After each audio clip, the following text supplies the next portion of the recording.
तो एक गांव से दूसरे गांव में जाने के लिए अब नदी तो पार करनी पड़ेगी। इसीलिए ही यहाँ बने हैं बहुत सारे हैंगिंग ब्रिजेस, जिनको यहाँ रहने वाले लोगों ने ही बनाया।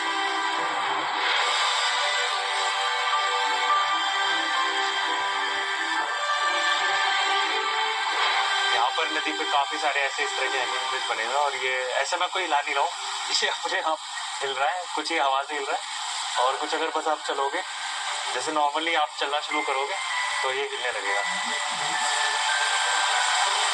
कुछ लकड़ी के फट्टे और लोहे की तारें जोड़कर बने ये हैंगिंग ब्रिजेस बहुत ज्यादा स्टेबल तो नहीं है, पर यहाँ के लोगों के लिए नदी पार करने के लिए ये मददगार है।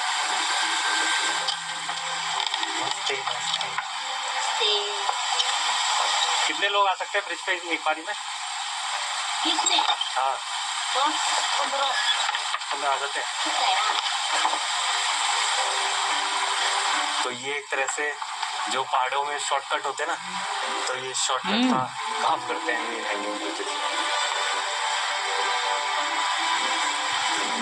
की जरूरत ही नहीं महसूस होती, बस आपको बाहर कदम रखना है और चलते चलते हर मोड़ पे एक नया खूबसूरत नजारा आपको दिखता ही रहेगा। पर हाँ, अगर चलने की जगह साइकिल मिल जाए तो उससे अच्छा तो कुछ हो ही नहीं सकता। देखो मेचू का घूमने का जो मजा है वो साइकिल में ही है और अभी मैं पूरी आसपास के सारे एरिया को साइकिल से घूम रहा हूँ और इससे अच्छा तो कुछ हो ही नहीं सकता यार। और साइकिल चलाते चलाते मेरे कुछ दोस्त भी बन गए,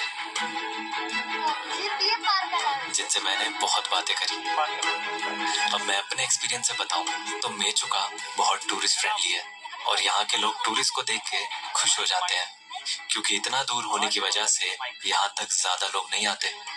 बल्कि मेचुका एक ऐसा विलेज है जहाँ पहले एयर ट्रैवल आया और बाद में रोड। कई साल पहले यहाँ पहुंचने का जरिया बस इंडियन एयरफोर्स की ये एयर स्ट्रिप थी और बाय एयर ही यहाँ रहने वाले लोगों तक जरूरत का सामान पहुंचता था। और आज भी यहाँ पर हफ्ते में 2 बार ईटानगर से मेचुका तक की हेलीकॉप्टर सर्विस होती है और इसलिए मैंने भी एक साइड का ट्रैवल हेलीकॉप्टर से ही किया।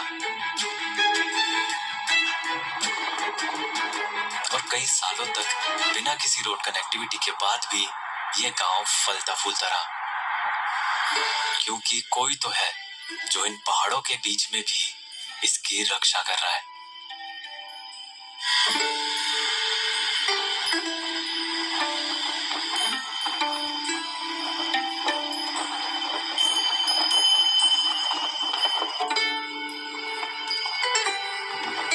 सामतेन योंगजा मोनेस्ट्री, एक अलग सी खड़ी पहाड़ी के ऊपर बनी इस मोनेस्ट्री से पूरा मेचुका दिखता है और इसे देखकर ऐसा लगता है जैसे इसे खास तौर पर बनाया हो सिर्फ मेचुका की हिफाजत के लिए।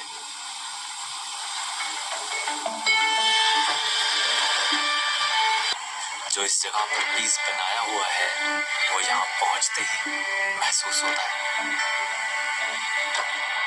जहाँ दूर दूर तक बस ग्रीनरी ही दिखती है। दूर दूर तक कोई भी नहीं है, इतनी शांति है इधर और बस ऐसे ही पूरी ग्रीनरी और पूरा ग्रीन ग्राउंड है और ग्रीन पहाड़ है और फिर उसके पीछे एकदम स्पेशली ये वाला जो पिक दिख रहा है, मुझे इसका नाम तो नहीं पता बट बहुत सुंदर लग रहा है।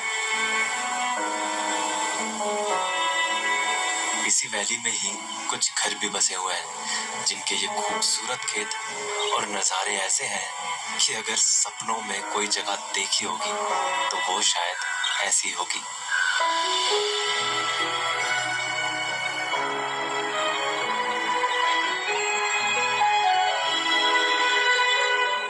इन्हीं नज़ारों के बीच में बसी है मेचुका की एक खूबसूरत बस्ती डिचेंथांग। बड़े बड़े खूबसूरत खेतों में बने कुछ लकड़ी के घर, जिनके चारों तरफ है ये बेहद खूबसूरत पहाड़ और इतनी शांत जगह जहां आपको हवा चलने की भी आवाज आएगी। और यहाँ के विलेज में मैं ये चीज भी देख रहा हूँ कि एक घर इधर है तो एक घर उधर है फिर एक घर